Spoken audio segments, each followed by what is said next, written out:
¿Cómo eran las pedidas de las señoritas antes en los tiempos de Jesús? Y después de las pedidas, ¿cuánto tiempo se dejaba para el matrimonio? ¿Se llamaba pedida? ¿Se llamaba matrimonio? Pues no. Todo eso lo vamos a saber en esta meditación del Evangelio de este domingo 12 de noviembre que nos presenta la Santa Iglesia Católica para la misa. Este es un pequeño aporte de su servidor, hermano Mincho, para que cuando usted llegue a la misa, pues ya tenga un pequeño conocimiento y con la sabiduría de las homilías de nuestros sacerdotes, pues de seguro se llenará mucho de la palabra de Dios. Iniciamos. Perfecto. Entonces iniciemos con una oración en el nombre del Padre, del Hijo y del Espíritu Santo. Amén. Señor, esperamos tu Espíritu de gracia, de misericordia y de perdón para que nos pueda guiar, Señor, tanto mis labios como para las personas que me están viendo, para que nos entremos en el Evangelio de este domingo, Señor, y para que podamos comprender y vivirlo a plenitud. Padre, gracias en nombre de Jesús por los siglos de los siglos. Amén. En el nombre del Padre, del Hijo y del Espíritu Santo. Amén. El Evangelio que nos presenta la Santa Iglesia Católica este domingo es el Evangelio de San Mateo, capítulo 25, versículo al 13. Y como lo digo, pues en cada reflexión, pues no lo leemos porque es poco el tiempo que tenemos, pero ustedes lo van a escuchar y claro, pueden leerlo en su Biblia para comprender esto. Bueno,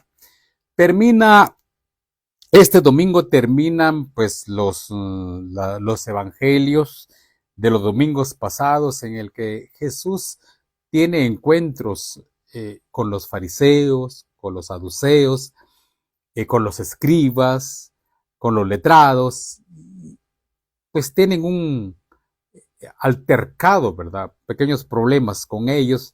Termina entonces estos evangelios y ahora iniciamos con el reino de los cielos, el reino de los cielos.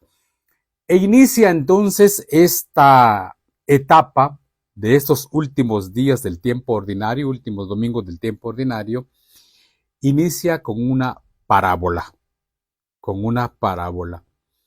Y creo que para comprender mejor esta parábola les quiero contar cómo eran las pedidas de antes de las señoritas, cómo eran las pedidas. Pues resulta que en aquellos tiempos cuando un joven le llegaba la edad para buscar esposa o casarse, regularmente era el padre, el papá, quien platicaba con su hijo y buscaban un representante quien iría delante del hijo a buscar la novia. Después de meditar este evangelio, puede abrir su Biblia en el capítulo 24 de Génesis, en el versículo 1 en adelante.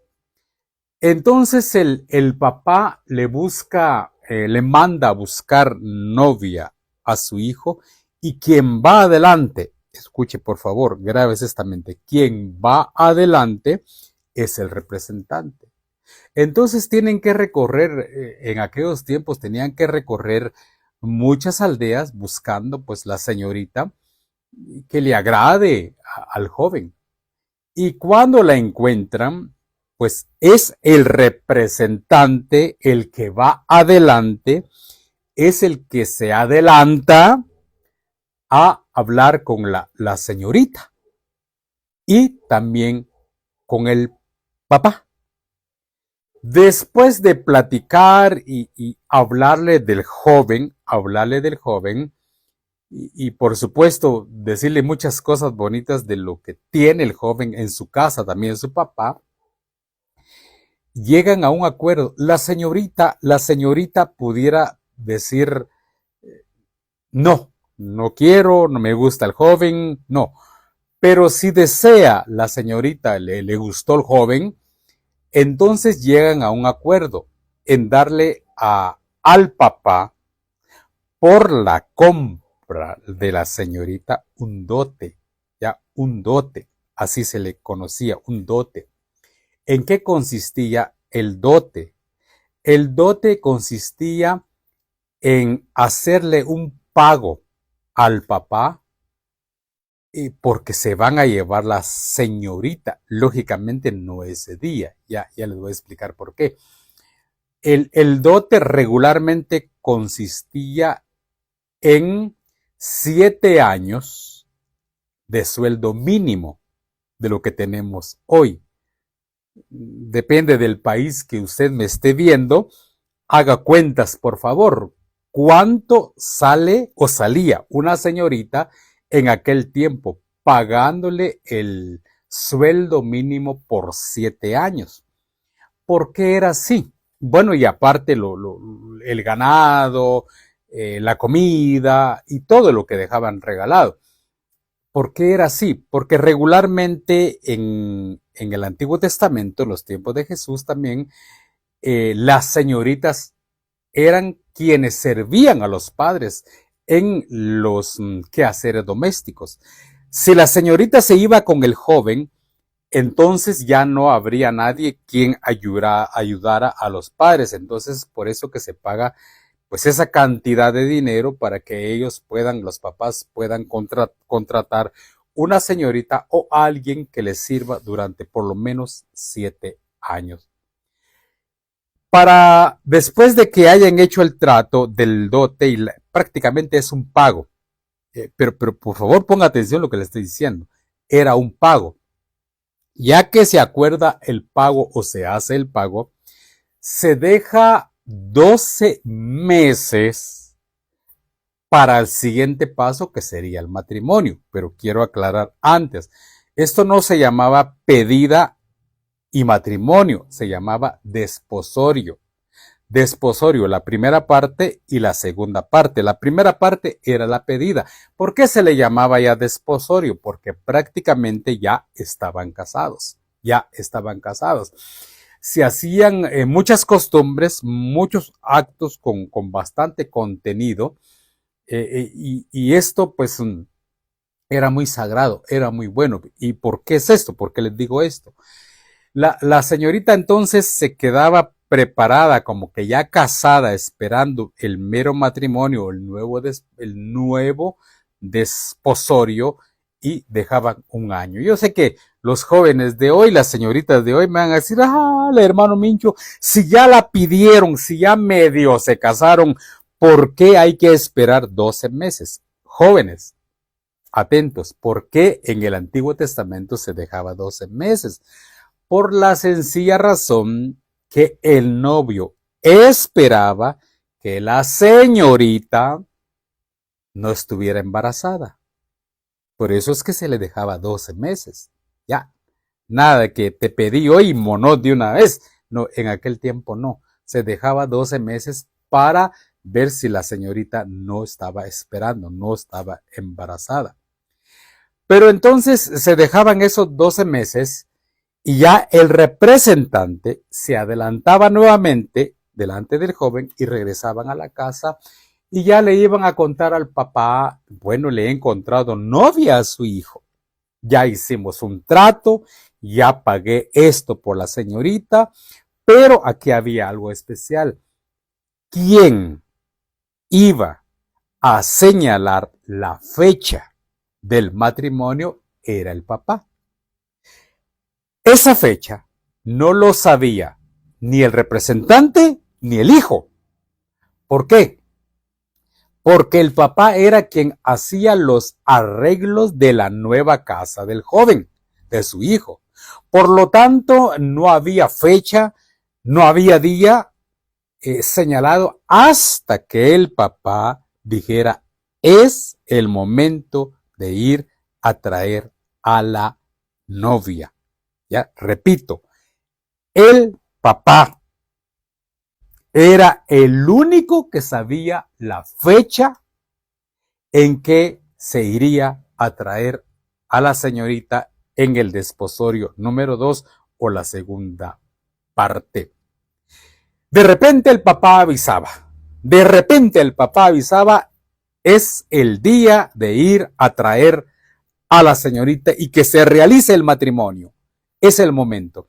Entonces se adelantaba alguien ir a avisar a la casa de la señorita que el papá, había dicho que el matrimonio se realizaría ese día. Entonces, inmediatamente se alborotaba todo el pueblo y ya la señorita que se iba a casar ya tenía pues 10 vírgenes, 10 doncellas que eran las encargadas de recibir el novio y ser parte de la fiesta, entrar con el novio en la casa.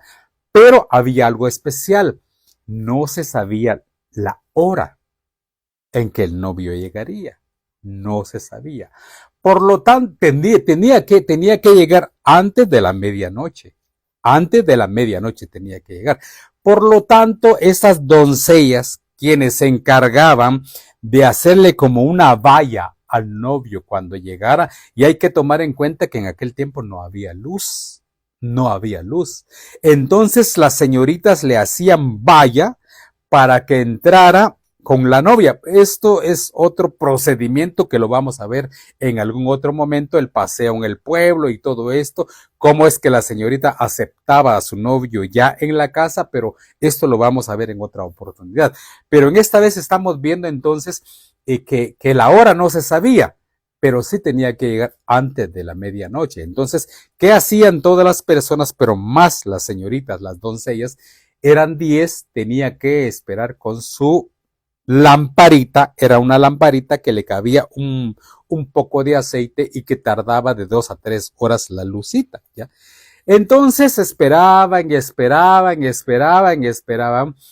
y muchas veces pues el novio se atrasaba mucho y llegaba muy tarde.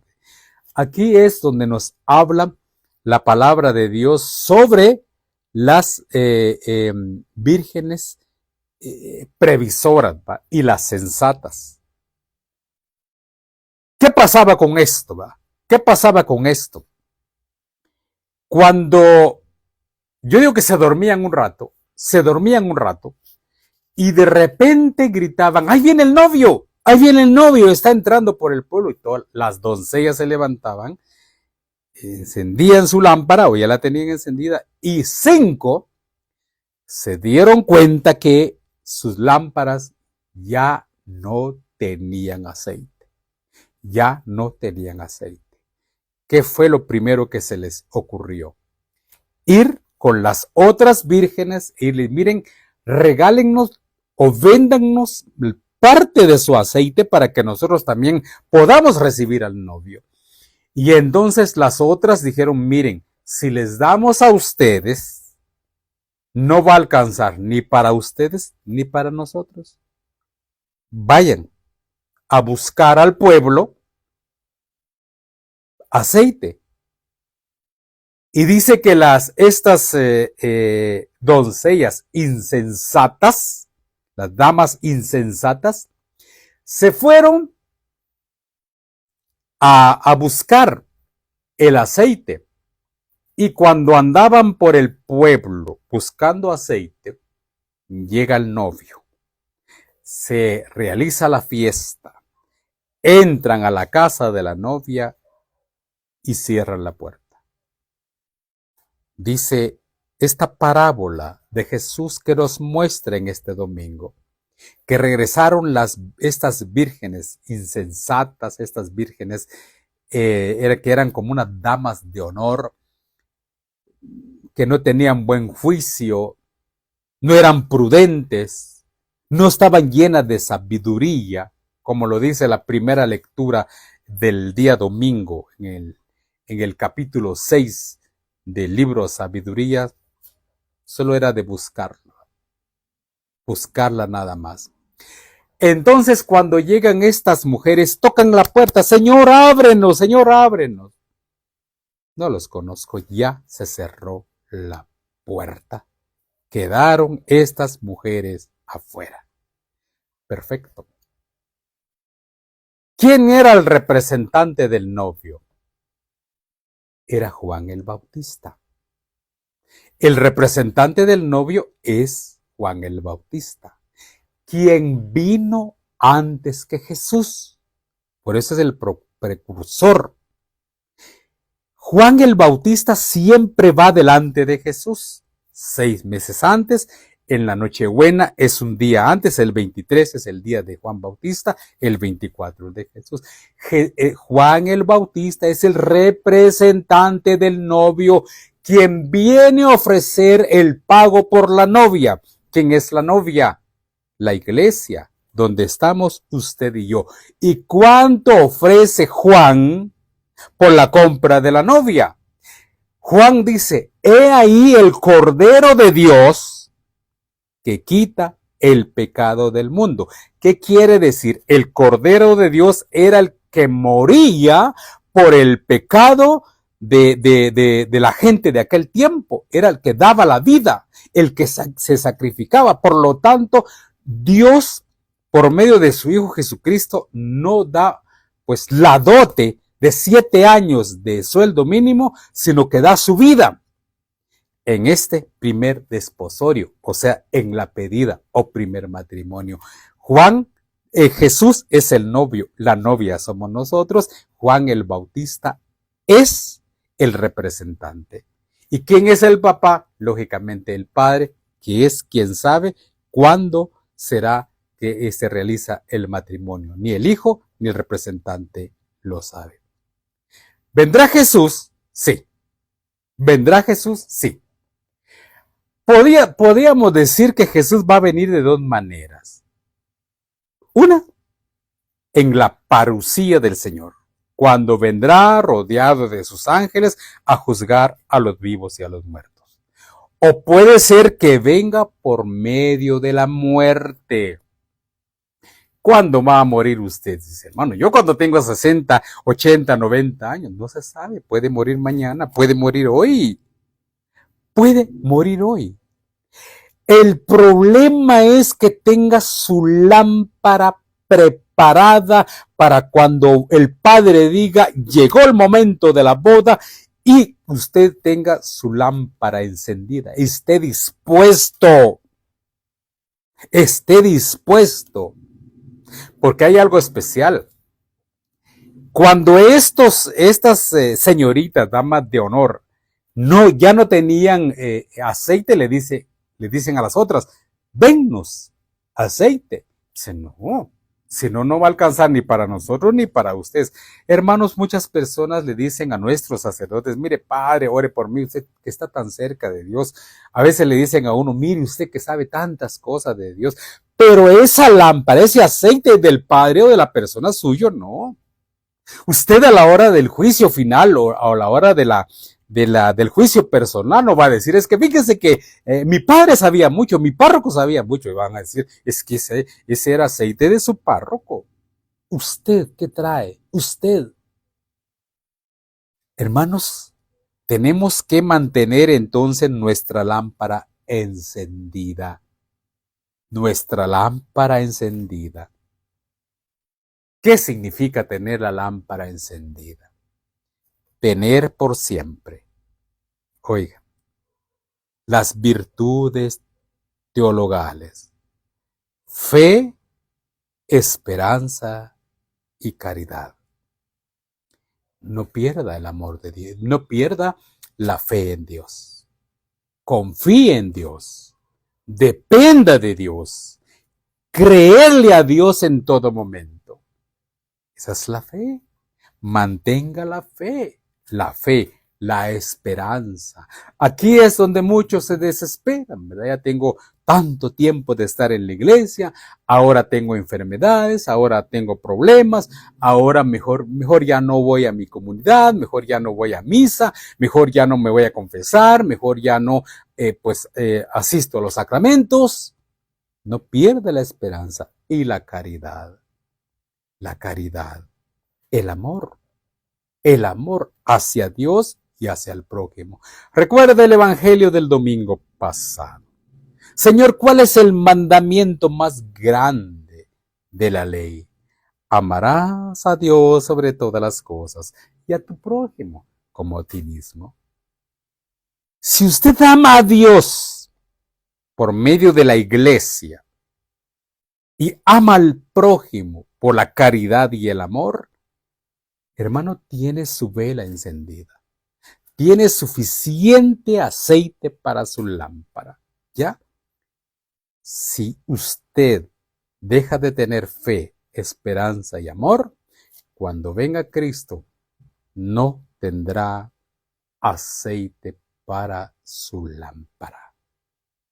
¿Con qué cierra el Evangelio nuestro Señor Jesucristo? Es en esta lectura del día domingo. Dice, estén pues preparados, porque no saben ni el día ni la hora. Palabra del Señor, gloria a ti, Señor Jesús. Repito, estén pues preparados, porque no saben ni el día ni la hora. Y ejemplo grande de las 10 vírgenes. 5 estaban preparadas. Otras 5 ya no pudieron entrar. Si el Señor viene hoy, si Jesús viene hoy, ¿está usted preparado o preparada? ¿O es el momento que va a decir, hermano, tengo que leer la Biblia, hermano, tengo que ir a misa, hermano, tengo que confesarme, hermano, tengo que perdonar? Ya no le va a dar tiempo. Ya no le va a dar tiempo. Estén preparados, que eso es lo que nos dice el Señor el día de hoy. En el nombre del Padre, del Hijo y del Espíritu Santo. Amén. Señor, danos la fe, la esperanza y la caridad. Siempre, Señor, en nuestro corazón, para estar atentos, para estar pendientes de la hora en que tú digas, es hora de la boda, del casamiento, del desposorio. Como dicen por ahí, Señor, que Dios nos agarre confesados. Padre, ayúdanos que con este evangelio nos preparemos para tu segunda venida. Padre, gracias en el nombre de Jesús, por los siglos de los siglos. Amén. En el nombre del Padre, del Hijo y del Espíritu Santo. Amén. Recuerde, unos días antes del domingo vamos a comentar este santo evangelio para que usted pues tenga ya un conocimiento al llegar a la Santa Misa. Un servidor de ustedes, hermano Mincho, les dice gracias, hasta la otra semana.